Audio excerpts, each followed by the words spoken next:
Hello mga kapatid. Magandang gabi, alas 7:57 ng gabi po sa aking orasan. Maraming salamat Luzon, Visayas, Mindanao for joining sa ating broadcast. Sana nga po ay patuloy tayong samahan ng Panginoon Diyos sa natitirang oras natin sa gabing ito. At it's good to have you kapatid. Salman ho kayong bahagi ng Pilipinas. Salman ang inyong parish church, ang inyong mga pari po ay kinagagala ko po kayo makasama sa gabing ito.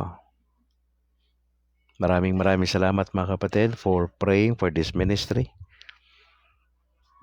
Ito po ay ministry natin mga kapatid ng mga Catholic community. At nagpapasalamat tayo dahil napakabuti ng Lord sa atin. Kamusta ho? Nakakain na ho ba kayo? Anong oras ho ba kayo kumakain? Medyo maaga po ako eh. Opo. Alas 6 lang ho start na ho tayo kumain. Para ho medyo dire-diretso. Mga alas 10, alas 11 ang tulog ni Brad Calix. At sa pagitan niyan, mga preparasyon para bukas, pagbabasa, pag-aasikaso kay Mrs. Yan po yung mga ginagawa natin sa gabi. At Lord willing ho, mga alas 11, alas 11:30 ay nakapagpahinga na po tayo. At tayo po gigising ng alas 4 at dapat alas 5 nandito na ako nakaupo sa aking malit na studio. Opo. At ready na po alas 6 ng umaga ay start na po yung ating broadcast hanggang alas 7 ng umaga. Mga kapatid, let us all thank God for His goodness sa ating buhay, sa ating pamilya, sa negosyo. Kung meron po kayong negosyo, alam ko napakarami natin challenges sa buhay. Talagang part ng life natin bilang Catholic. Yung bang paano mo ma-appreciate ang Diyos sa kabila ng marami tayong challenges. Paano maging masigla sa kabila ng mga pangyayari sa buhay natin. Paano tayo mananatili sa ating pananampalataya. Yun yung hamon sa itong 2025. Alright, alas 7:59 sa aking orasan. Tayo po ay mananalangin na mga kapatid at gawin nating guide ang The Apostles' Creed sa gabing ito. In the name of the Father, the Son, the Holy Spirit. Amen. I believe in God the Father Almighty, Creator of heaven and earth, and in Jesus Christ, His only Son, our Lord, who was conceived by the Holy Spirit, born of the Virgin Mary, suffered under Pontius Pilate, was crucified, died, and was buried. He descended into hell. On the third day, He rose again from the dead. He ascended into heaven and is seated at the right hand of God the Father Almighty. From there, He will come to judge the living and the dead. I believe in the Holy Spirit, the Holy Catholic Church, the communion of saints, the forgiveness of sins, the resurrection of the body, and the life everlasting. Amen. In the name of the Father, the Son, the Holy Spirit. Amen. Magandang gabi, Luzon, Visayas, Mindanao, sa lahat ng mga kapatiran natin from different parishes. Good evening po at sa inyong mga kaparian. Maraming salamat po. Mga kapatid, tayo po ay dediretso na kaagad sa ating broadcast kasi medyo interesting po yung ating pag-uusapan sa mga oras na ito. Mga kapatid, tayo po ay nasa pang-apat na Learn to Love series. Inuna po natin ang God's Word. Sabi natin mahalaga na dapat nating matutunang mahalin ang salita ng Panginoon Diyos. At ang encouragement ni Brad Calix ay meron tayong Bible at binabasa po natin yan. Kung wala po kayong pambili, it can be downloaded sa ating mga devices po. Opo. So maganda binabasa natin yan ng regular kung paano po tayo kumakain. Nagkakape ng regular, di ba? Pag walang kape, parang hindi kompleto yung isang araw. Dapat ganun din yung trato natin pagdating sa Word of God. Pangalawa, importante ho yung holy living. Maraming salamat kapatid na Dan Baldosa. Salamat po for joining. Kay Alan Llaneta dyan sa Hungary, salamat kapatid. Fulgencio Pasigna, salamat. Kay kapatid na Apple, maraming salamat. Sino pa ba yung nauna natin? Ayan. Hindi ko maano yung pangalan ni bro eh. Anyway bro, maraming salamat for joining. Alright, punta natin yung holy living, sabi natin. Umiiwas tayo sa kasalanan, yun po yung point natin. Gone are the days na ang mga Katoliko po ay nagpapakasasa sa kasalanan, parang hindi seryoso sa pananampalataya. Tapusin na po natin yon, 2025 na. Mahalaga na makabangon tayo mula sa pagkakasala at mabuhay tayo na may katagumpayan bilang Katoliko. Pangatlo po ay sabi natin, learn to love not only God's Word. Pangalawa, yung holy living. Pangatlo, learn to love Jesus and His teachings. Ang sentro ho ng Catholicism ay ang Panginoong Hesus. Ang kaligtasan natin ay nakasentro sa ating Panginoong Hesus. Of course, hindi naman natin pwedeng isantabi ang kanyang ina na si Blessed Virgin Mary. Malaki po yung kanyang role sa kaligtasan ng tao. At salamat lang sa Panginoon dahil nga po binigyan ng Lord ng chance sa lahat ng tao.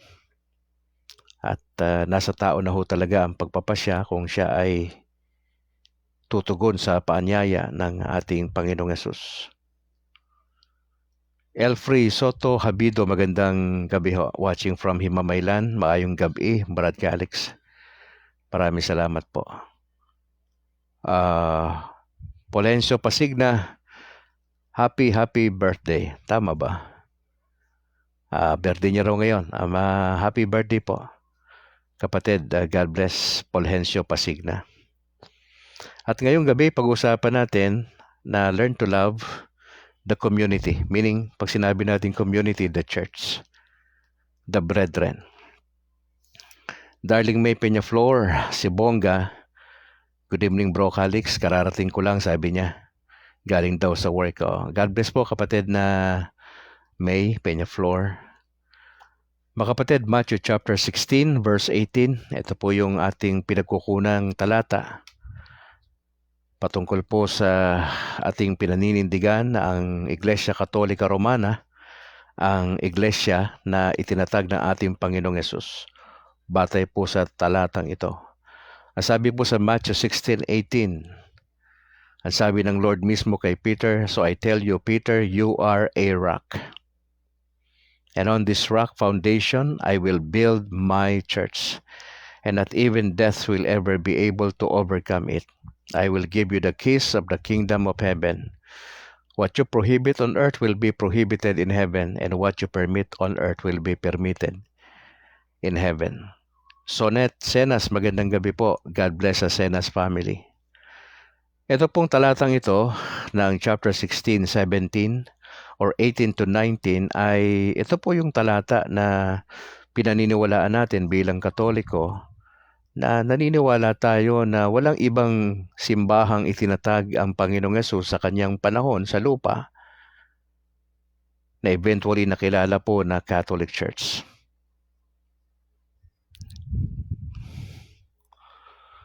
Marami pong tumutulig sa pahayag na yan. Marami hong nakikipagdebate sa iba't ibang platform. Pero yan po yung ating pinaninindigan bilang mga Katoliko. Now, sa tingin ko mga kapatid ay hayaan na lang ho natin yung debate doon sa kasama nating mga mahilig magdebate. Pero sa ganang akin, kay Brad Calix, I'll go for dialogue lang ho. Hindi ko kinakailangan makipagtalo sa mga ibang sekta o relihiyon o mga denominations. Tama nang mairespeto na lang sila. Sa panahon natin. Settled naman tayo sa issue na ang Catholic Church ang itinatag ng ating Panginoon. Mapapansin nyo, ang sabi ni Jesus, I will build my church. Hindi po dyan sinabi na I will build my churches. Nasa singular form po ito.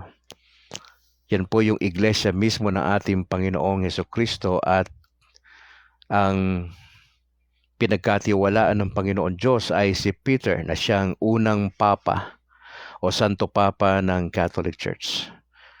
Si Pope Francis ay pang 266 na ho na papa ayon sa church history. At alam natin medyo struggle na si Pope Francis sa pangkalusugan at kaya nga ho mahalaga na ipanalangin natin siya bilang pinakatatay ng simbahang Katoliko worldwide. At mahalaga rito yung role ni Peter, mga kapatid, sapagkat sa kanya ay pinagkatiwala ni Jesus ang pag-uumpisa, pamamahala ng kanyang iglesia, ng kanyang simbahan. At nakita natin sa pagtakbo ng panahon ay itong iglesia na ito o simbahan na ito ng Panginoong Hesus ay nananatili hanggang ngayon. Arturo Pagatpatan, magandang gabi po, Kuya. God bless sa buong pamilya. Mga kapatid, mahalaga po ito na maintindihan po natin. Ayon po rito sa Compendium of the Catechism, pag sinabi natin compendium, ito po yung pinaka-summary. Nasa question and answer po ito na form itong Catechism of the Catholic Church. Yan po yung source natin, mga kapatid. Ito ho, pagka binasa nyo to, tinignan nyo sa website natin, makikita nyo yan. Pagka tinype mo yung Catechism of the Catholic Church, ay makikita po natin na ito po ipinapaliwanag sa paraan ng question and answer. Now, sabi po dito sa Compendium of the Catechism, sa number 147, what does the word church mean? Makikita mo yan doon sa 751 na pahina hanggang 752. Doc Hill Balignasay, magandang gabi po. Kay Elizabeth Bacnat, salamat. Kay Rene Boy Kalimpong, maraming salamat po for joining. Sabi po sa compendium, the word church refers to the people whom God calls and gathers together from every part of the earth. They form the assembly of those who through faith and baptism have become children of God, members of Christ and temples of the Holy Spirit. Sa konteksto ng Katoliko, dalawa ang paraan para ideklara na anak ng Diyos ang isang individual: pananampalataya at bautismo. Pagka ho nangyari yan sa isang individual, ay siya po ay nagiging anak ng Diyos, nagiging miyembro siya ni Kristo at nagiging templo siya ng banal na Espiritu. Pananampalataya at bautismo. Yung baptism po, sacrament ho yan. Opo. Yung aking mga anak ko ay nag-undergo na sila ng catechism every Sunday. At ito po ay mga 3 linggo na tagi-1 oras kalahati na pag-aaral, itinuturo sa kanila yung mga pangunahing aralin po. Importante yun na malaman ng mga bata na gustong maging miyembro. Pinapaliwanag po ito, but basically nagsisimula po talaga sa sakramento ng binyag. Susunod po na tanong, are there other names and images with which the Bible speaks about the church? Makikita mo yan sa Catechism of the Catholic Church sa page 753 hanggang 757. Marami pong binabanggit sa Sacred Scripture. 3 ho yung ating parang tripod, yung pinaniniwalaan natin. Meron tayong Sacred Scripture, meron po tayong Sacred Tradition, at meron tayong yung nag-i-interpret, yung pinaka-official teaching po ng ating simbahan. Medyo nawala ho ako doon. Babalik po ako doon mamaya. Basta 3 po yun. Mga kapatid, ang image na kilalang-kilala ang church sa tawag sa Lumang Tipan ay the people of God.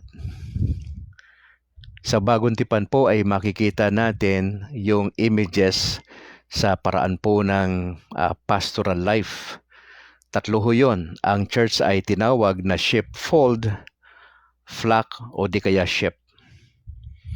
Sa gamit pang agrikultura naman po, ang iglesia o ang simbahan ay tinawag na field, olive grove o kaya vineyard. Merced Montebon, magandang gabi ho. Gladys Lopez, magandang gabi, watching from Zamboanga, Sibugay. Maraming salamat po for joining.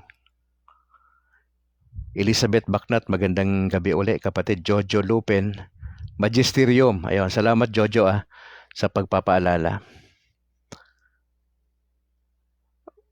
Sa gamit naman ho na pang-construction, ang church po, ang image po ay dwelling place, stone, sa kayong temple. Pag ginamit naman po sa family life, ang church so ay yan po yung spouse, mother, and family. May tatanong nyo, what is the origin in the fulfillment of the church? What is the origin in the fulfillment of the church? Makikita ho natin yan doon sa eternal plan of God, na inihanda po ng Diyos ang iglesia sa lumang tipan, pangunahin dito sa kanyang pagpili sa Israel. Ito po ay naging senyales na magkakaroon ng future gathering of all the nations. It was founded by the words and actions of Jesus Christ. At yan po ay nangyari. It was fulfilled by His redeeming death and resurrection. Nagsimula po ang iglesia doon sa Pentecost, mga kapatid. At naniniwala po tayo na magiging perfect ito balang araw doon sa pagtitipon sa langit sa lahat ng ligtas dito sa lupa. What is the mission of the church, mga kapatid?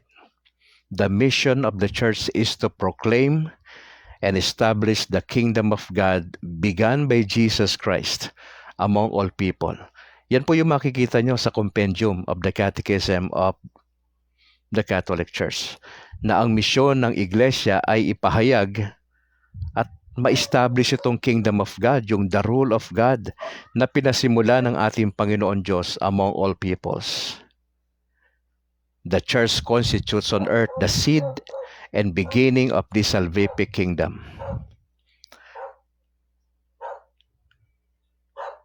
Mga kapatid, what does it mean to say that the church is the universal sacrament of salvation? Ang ibig po sabihin yan, ito po ay sign and instrument na mayroon pong reconciliation na magaganap at mayroon pong communion. Itong dalawang salita na ito, napaka-importante po ito.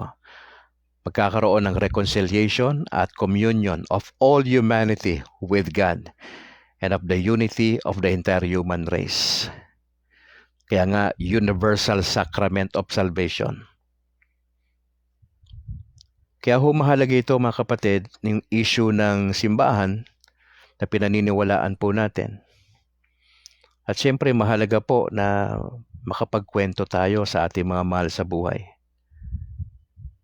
At medyo malungkot lang sapagkat malaking porsyento na ng maraming Katoliko ay lumabas na po na simbahan at nasa iba't ibang mga sekta at mga denominations na po.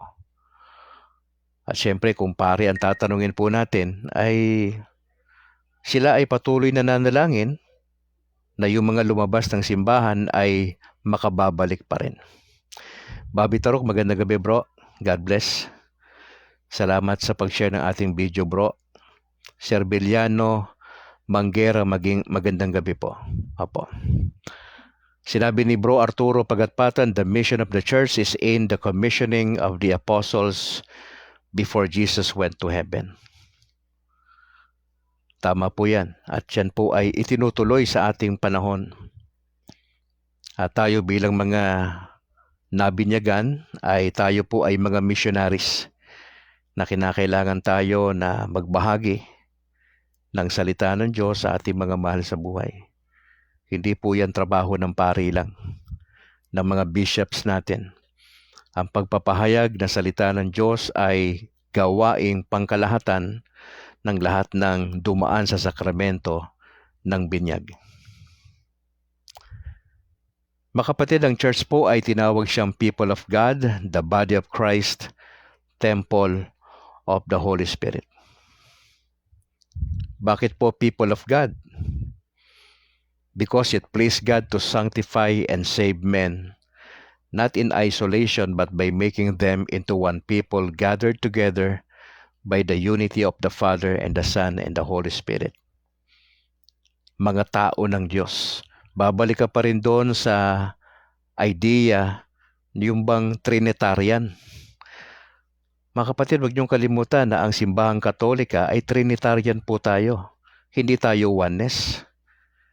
Trinitarian po tayo. Naniniwala tayo, mariin ang ating paniniwala na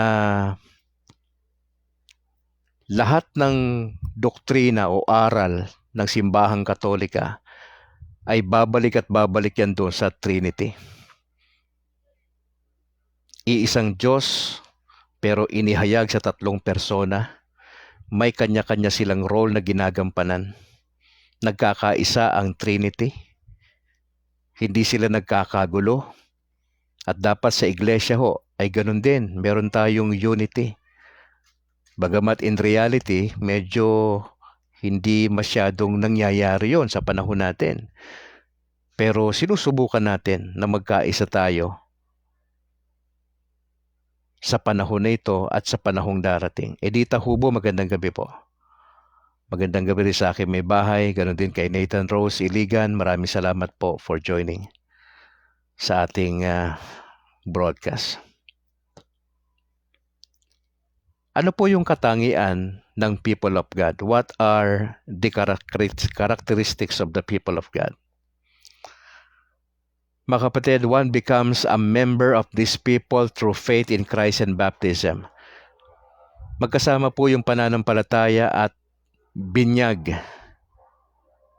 Yun ang pinaka-entrance ng tao, yung sacrament of baptism. Malibang dumaan dyan sa unang proseso na yan, malabong makarating pa sa ibang sakramento.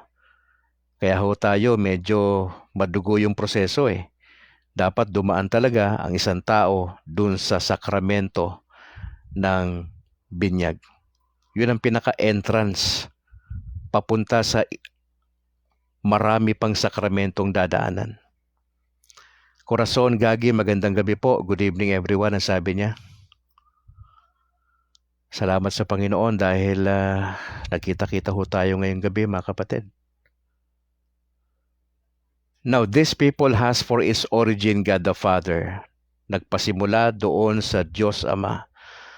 At naniniwala tayo ng pinakaulo ay si Jesus Christ. At meron po tayong dignity and freedom bilang mga anak ng Diyos. At yung kautusan, yung bagong kautusan, ano po yun? Pag-ibig. At ang ating misyon ay to be the salt of the earth and the light of the world. At ang ating destiny later on ay kingdom of God.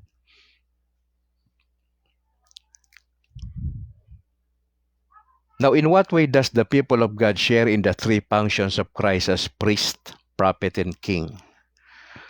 Ito po yung function ni Jesus, di ba? Nung siya ay bilang second person ng Trinity, ng Godhead.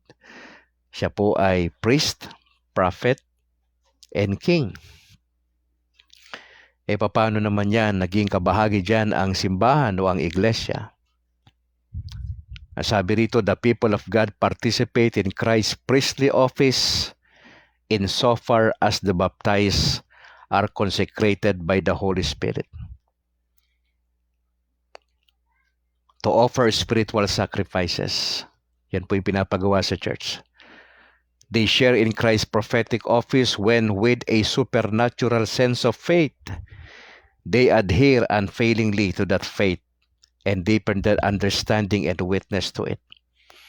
Nakikibahagi ang iglesia o ang simbahan sa pagiging propeta dahil po sa pag-exercise natin ng ating pananampalataya at pinapalalim natin yung ating pagkaunawa at tayo po ay nagiging saksi nito The people of God share in His kingly office sa pamagitan po ng paglilingkod, imitating Jesus Christ na siyang hari ng universe, at nagiging servant po tayo ng lahat, especially the poor and the suffering. Mapapansin nyo, ang Katoliko, hindi bahagi ng ating paglilingkod ay yung mga may hirap, pinaasikaso po natin yan.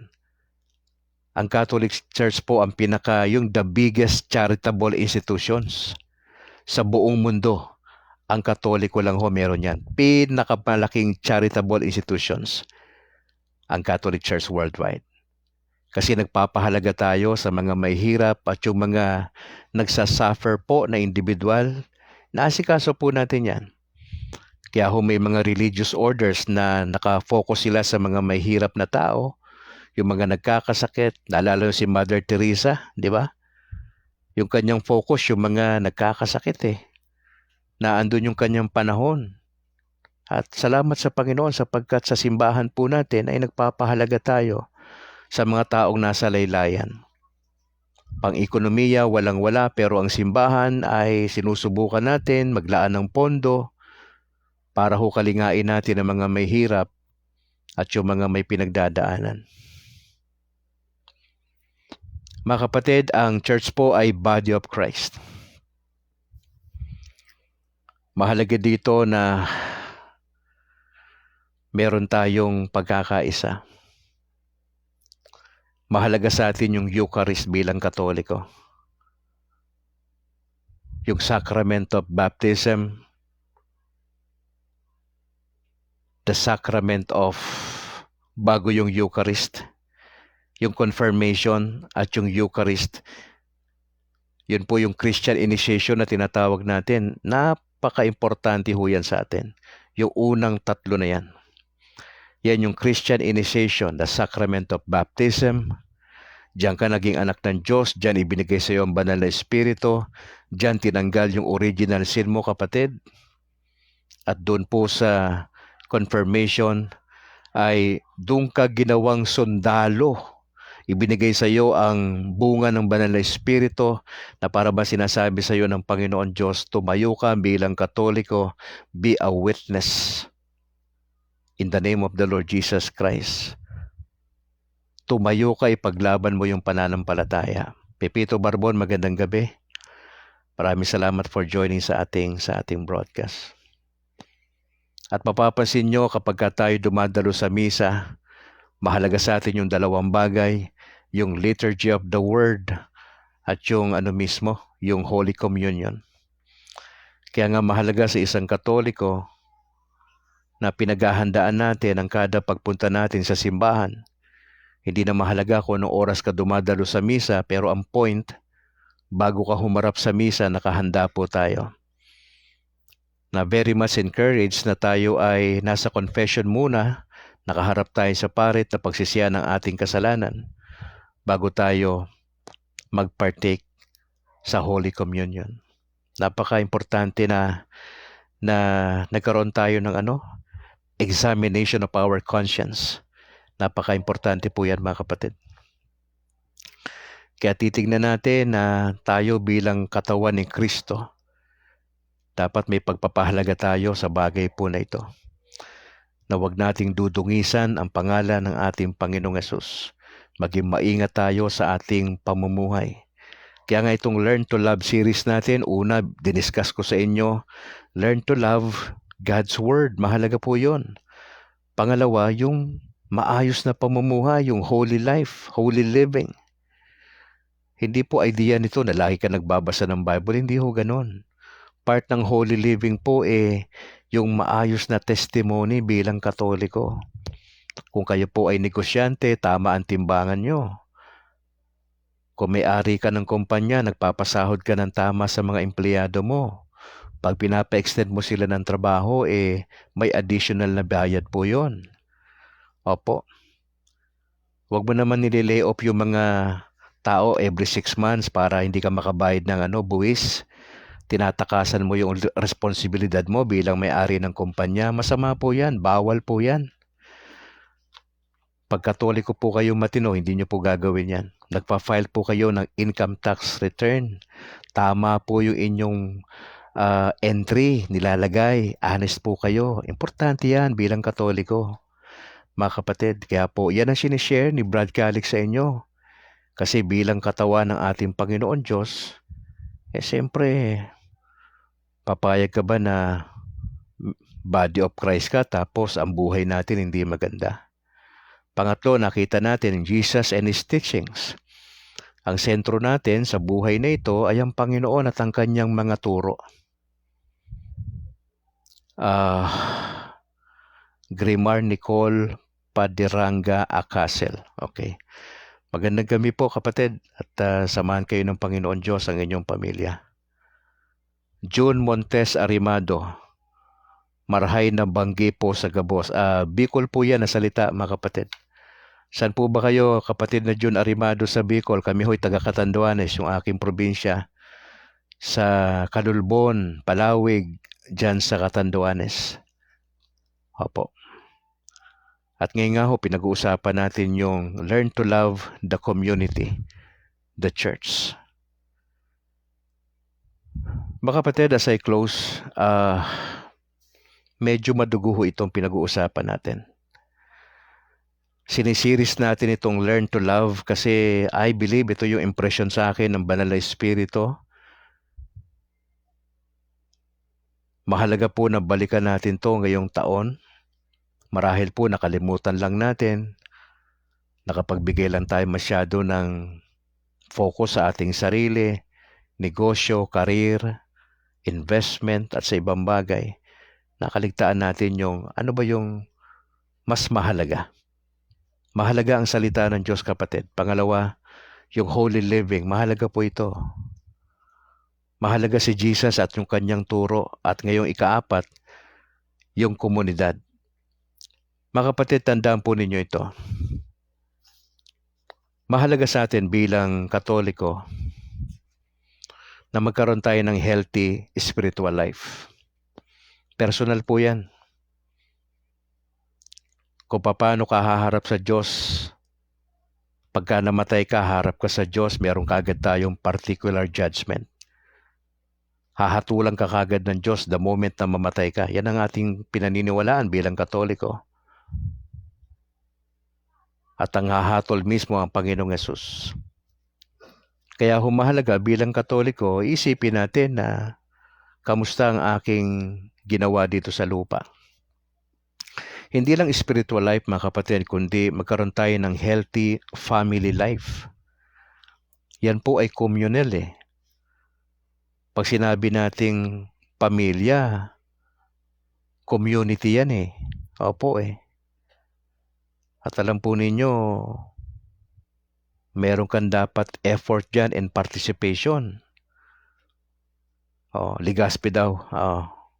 Taga-Ligaspi po kayo. Pangatlo, dapat magkaroon din tayo ng healthy community o yung church.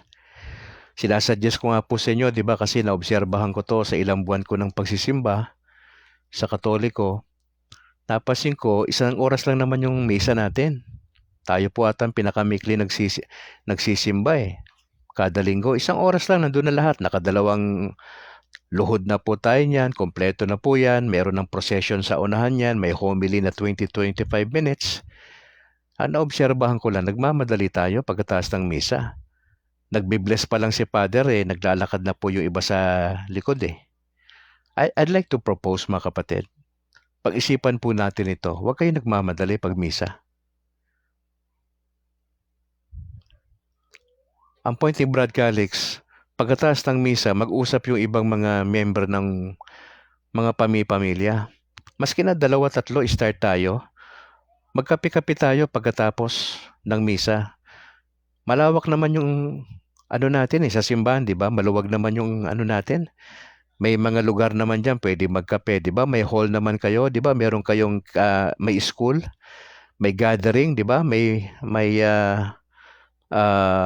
basketball court, di ba? May ganyan ba kayo? Maluwag ang inyong yung land area nyo? I'd like to suggest, isang pamilya magdadala ng kape, yung isa naman sugar, pandesal. Ano ang purpose nito? Ang purpose nito, ma-develop sa atin yung sense of belongingness. Alam mo, diyan tayo talo ng mga protestante. Na ako po'y pastor pa, ay practice po namin yan. Di kami nagmamadali pagkatapos po ng service po namin. Meron po naka-reading kape dyan, may tinapay po dyan, may naka-assign po na pamilya yan. Ano ang purpose? Kwentuhan, kape-kape. Tapos, nakabukod yung tatay, mga nanay, young people, young professional, yung mga children, nakabukod dyan. Anong purpose? Fellowship. Ano nangyayari sa fellowship? Kwentuhan, nalalaman mo, may pinagdadaanan pala, na-hospital pala yung isang kapatid eh. O anong gagawin mo bilang isang pamilya? Gusto nating ma-develop dito yung sense of belongingness. Pamilya tayo eh, community tayo kapatid eh. Dapat meron tayong di ba? Meron tayong pagmamahal. Tandaan nyo, ang object ng love natin si Jesus Christ. Siya po ang dahilan ng lahat. Jojo Lupin, sabi niya maganda yan bro at pagnilayan ng salita ng Diyos. JM Amaro bro, maraming salamat for joining sa ating broadcast. Yan po yung proposal ko. Sana sa lahat ng parishes nationwide, simulan po natin yan. Pag-usapan na ho natin yan bago matapos tong Enero na ito. Meron pa naman tayong 2 linggo para magsimba, dumalo sa misa. Hindi nyo naman kailangan iparating pa kay Father yan kasi given na yan. Somebody has to initiate. Hindi ho masama yan. Hindi naman ho pera na simbahan ang lalabas dyan kontribusyon ng bawat pamilya. Mabigat ba sa'yo 100? 100 piso? 100 piso? Ay, ano ba ng worth ng 100 pesos ngayon? Mabigat ba yan? Bumili ka ng 100 pesos na tinapay? Mabigat ba yan na meron kang stick lang na o di kaya kung may native yan, mas masarap, di ba? Kung native. Nabibili naman yan sa sa amin dito sa Bacolod ano naman yan? Hindi naman ganun yung kamahal. Ano lang talaga, kung gusto nating ma-develop itong pagiging pamilya natin, you will do something about it. Yan yung hamon ko sa inyo mga kapatid. Of course, may ibang ayaw yan kasi nagmamadali nga sila. Pero simulan natin to. Kaya natin to. Gusto nating ma-develop yung camaraderie natin dito. Hindi lang healthy spiritual life, family life, community, or church. Gusto rin natin, siyempre, maapektuhan to yung ating bansa. Ang overall, mga kapatid, ay yung pagmamahal. Kasi kung may pagmamahal po tayo, meron tayong malasakit sa ating kapwa. Hindi lang malasakit, meron tayong understanding sa ating mga kasamahan. Pumapasok din ho yung forgiveness dyan at yung ating respeto sa ating kapwa. Ang pinaka-overarching theme ng lahat ng ating ginagawa sa simbahan, yung ating apostolate dahil sa pagmamahal. Ang object ng ating faith, ng love ay si Jesus Christ. Wala na pong iba. Bakit ka magmamahal, magmamalasakit sa kapwa mo Katoliko? Kasi naintindihan mo na ang object ng love ay si Jesus Christ. Yung motivating factor kung ba't mo gagawin yan, talagang naintindihan mo na yung pagmamahal talaga Alam mo, pag natutunan ng Katoliko yan, nationwide, yung genuine love to others, iba ho yung dating yan, mga kapatid. Maniwala kayo sa akin. Iba ang dating yan. Iba kasi yung dumadalo kasi sa misa. Iba yun Iba yung pagkatapos ng misa. Oy, kapatid, fellowship tayo doon. May kape-kape doon. Tapos na tayo, tara. Yung ganon, pagkatapos may naka-assign na, ay sis, may tayo, may merienda doon. Usap tayo. Tapos mag-pray tayo pagkatapos. Ano ba naman yung 30 minutes? 15 to 30 minutes. Kape-kape ng konti. Kamusta ka na? Ano pinagdadaanan mo? Ganun ba? Sige, managdasal tayo. Minsan hindi tayo nakukontento sa dasal Pag nalaman natin na ospital, hindi sa atin mahirap kumuha ng wallet natin at magbigay tayo ng maski papaano. Di ba mga kapatid? Ay, dagdag mo to sa na-hospital ba? Sige, try namin makabisita dyan Sige, huwag ka mag-alala, magdadasal tayo. Kaya pag uwi po ng isang Katoliko, pag uwi sa bahay niya, na-encourage siya Hindi lang siya na-encourage dun sa homily ni Father, kundi paglabas niya, nakapagmeryenda pa siya maski papano't naibulalas niya yung pinagdadaanan niya. At hindi niya lang naikwento, meron pa siyang pabaon pa uwi. Now, hindi naman sa lahat ng pagkakataon ay ganyan, pero ang point dito, iba yung iba yung malasakit eh. Alam mo, mabigat yung salita na yan at Tagalog na yan. Yung malasakit, yung concern sa wikang Banyaga. Walang tunay na concern kung walang pagmamahal. It will boils down, mga kapatid, sa love. Love conquers all. Gaano man katigas ang tao, karebelde ang tao, pero pinakitaan mo ng pagmamahal, iba po talagang dating nun. Oo. Sabi ni Jojo Lupin, ganyan ginagawa namin bro after ng Mass ng Friday. Oo. Sana all kapatid, ng parishes nationwide. Christian Paul Gaylan, ang presidente ng Catholic Faith Defenders sa Diocese ng Bacolod.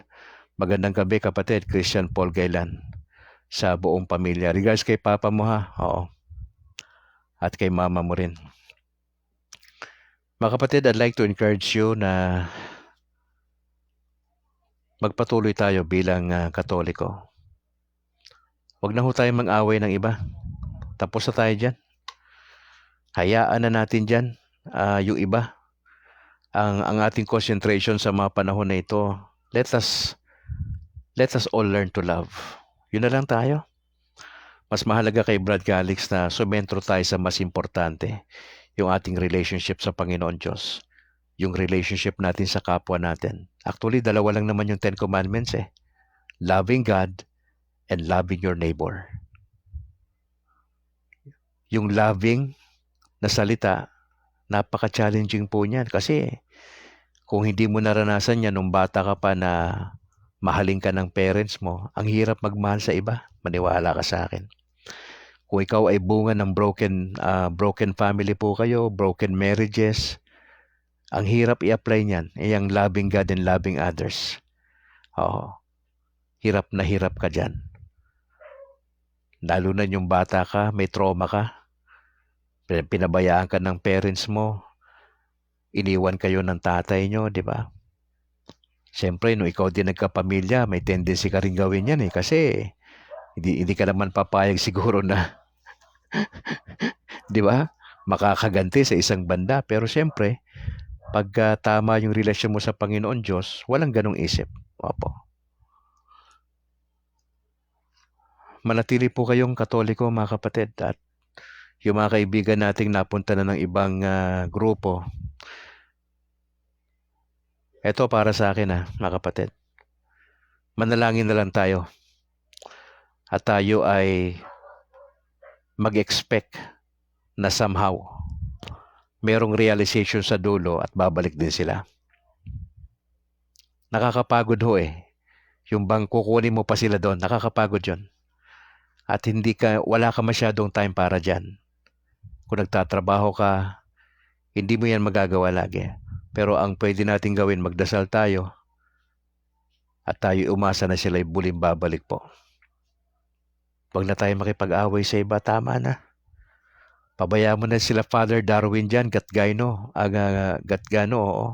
Sila Bro Wendell, sila John Doe, bahala na sila dyan, sila na yan. Dyan sila eh, okay. Tayo, focus na tayo sa mas importante, yung ating Christian walk. To be Christ-like. Doon tayo mag-focus. Dahan-dahan lang. Doon tayo mag-focus. How to be a good Catholic. Doon tayo mag-focus. Medyo mahirap siya, pero palagay ko kakayanin natin yan. Opo. Raydan Garcia, magandang gabi bro. Omnia Vincit Amor. Okay. Sa lahat daw ng taga-subaybay, maraming salamat bro, Raydan Garcia. So, napakalaki po itong yung pag sinabing love. Napaka-broad, no? Napaka-broad talaga ito ng issue ng pagmamahal. Well, pwede natin gawin yan dahil sa Panginoong Yesus. At wag ho tayo mag-give up. At naniniwala ako na may mangyayari kapag ginawa po natin yan. Carla, magandang gabi. Ate Corazon Gagi, maraming salamat po. Announcement lang mga kapatid, ito po ay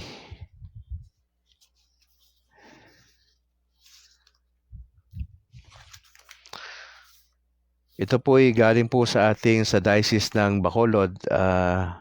At least aware lang po kayo, maski na nasa ibang diocese po kayo mga kapatid. Ang Roman Catholic Bishop of Bacolod ay nagpalabas po ng babala sapagkat meron pong nagpapanggap na pare dito po sa Diocese ng Bacolod na ang pangalan niya po ay Reverend Father Mario Divina.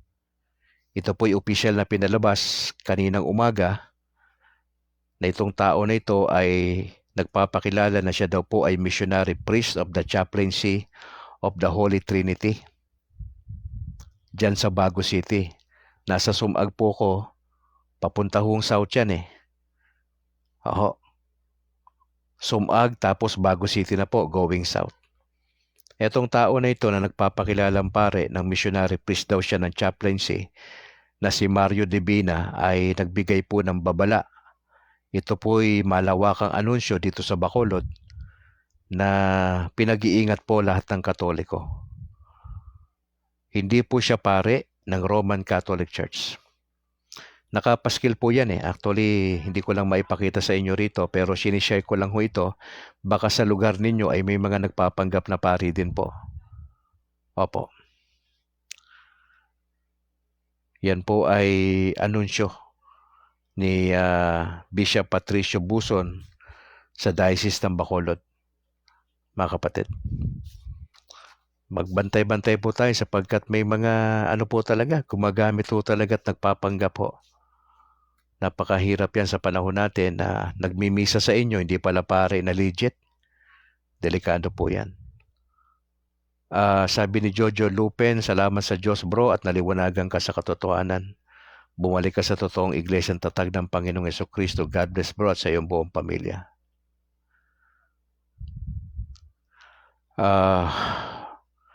Sabi ni Ami Jokino Sano, mapagpalang gabi po, more power po sa inyo, watching from Fuji City, Japan. God bless po kapatid, Nasano. Samahan kayo ng Panginoon Diyos sa inyong trabaho, kung pamilya nyo, dala nyo dyan. Ay salamat. Daluho kayo sa simbahang Katoliko dyan sa Japan, kung meron. Jomer Raspan, magandang gabi Brad. Sa buong kasamahan natin dyan sa San Juan Nepomuceno. Siyempre sa ating pare na si Reverend Father Luan Torrefranca. Magandang gabi, Pads. Timbal Oni Bahian, magandang gabi po. Good evening, bro. God bless. Ayan.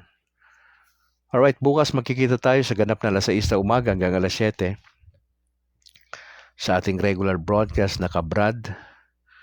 Ipanalangin po ninyo na patuloy yung aking may bahay mga kapatid Opo. Medyo hindi po maganda ang kanyang sitwasyon. Salamat pa rin sa Panginoon kasi may nakikita pa rin po kaming pag-asa. Pinapaalalahan lang tayo ng Lord na talagang tayo ay umasa sa kanyang kabutihan. Ipanalangin po ninyo si Annalyn, yung aking may bahay. Hindi po siya nakapasok kanina at siya po ay nasa bahay lang. Laging sumasakit yung kanyang tiyan. At pag-pray po natin, kalooban ng Diyos. Hindi po ito madali para sa amin. Pero kung ano man ang papahintulot ng Diyos ay ihanda nawa kami ng Panginoon Diyos. Yun po yung ating panalangin. Mga kapatid, maraming salamat for joining. Pakishare po yung ating video sa ating sa Catholic community. At awa po ay makita nyo na ito ay magsisilbing encouragement sa iyo bilang isang Katoliko na how to be a good Catholic. Na si Kristo ang bida at ang kanyang salita at meron po tayong hindi lang pananampalataya kundi meron tayong desire na to really follow the Lord Jesus Christ. Yung faith and obedience, magkasama po yan. Bro Harvey Angke, ang Vice President ng Catholic Faith Defenders. sa Diocese ng Bacolod. Magandang gabi bro, regards sa iyong may bahay sa iyong anak. Renato Oghayon, bro, good evening. Sabi niya, watching from Cagayan de Oro. Maraming salamat po for joining, mga kapatid. Sige, tayo po'y mananalangin na. In the name of the Father, the Son, the Holy Spirit. Amen. Ama, salamat po sa gabing ito. Masaya kami na pag-usapan namin ang issue patungkol po sa iglesia, simbahan. Nakita ho namin na mahalaga ito na mapag-usapan po namin to na meron kaming na matutunan naming mahalin ang simbahan ay tinatag ng Panginoong Jesucristo. Na kami bilang kabahagi ng katawan ni Kristo ay makita yung pagmamahal. Kasi kung meron kaming pagmamahal sa bawat parish, ay naandyan yung concern, naandyan yung understanding, forgiveness, and respect. Hindi siya ganun kadali gawin, pero pwedeng gawin. Doable ito. At naniniwala po kami na ang bagay nito pinag-usapan ngayong gabi ay lubang napakahalaga na sana meron kaming realization na maisip namin yung mga dapat naming ayusin itong taon na ito at mag-initiate kami. Kasi walang mangyayaring pagbabago kung walang mag-i-initiate. Maski na iilang pamilya lang, importanteng simulan ito sa lalo't madaling panahon. Ayaw namin yung parang pagkatapos ng misa po ay tapos na ang lahat. Gusto namin may extension pa ho. Meron pang konting fellowship. Ma-develop sa amin yung sense of belongingness, yung camaraderie, yung talagang community. Yun ang gusto naming makita. Tulungan niyo ho kami. Maraming salamat po sa gabing ito, sa aming pagtulog mamaya. Nawa po ay makatulog kami ng maayos. At bukas, Lord willing, magigising ho kami na may panibagong sigla sa aming mga pangatawan. Tulungan niyo po kami, Ama, sa aming sitwasyon. At patuloy nawa kaming sumentro sa Panginoong Yesus. Ipanalangin niyo kami, mahal na Blessed Virgin Mary. Maraming salamat please pray for us. Marami kaming mga concern sa buhay na ito. At mahirapan kami na yung sariling lakas lang namin. Samahan niyo po kami. Maraming salamat po. Binibigay namin ang mataas na parangal, papuri sa inyo, Ama, sa gabing ito. Sa pangalan ni Jesus. Amen. In the name of the Father, the Son, the Holy Spirit. Amen. Mga kapatid, maraming salamat for joining Luzon, Visayas, Mindanao. Kita-kits tayo bukas sa ganap na alas 6 ng umaga hanggang alas 7. At tawa po ay magandang panahon bukas. Okay yung ating pangatawan. Pakisuportahan niyo po ang YouTube channel ni Brad Calix, State of Grace TV.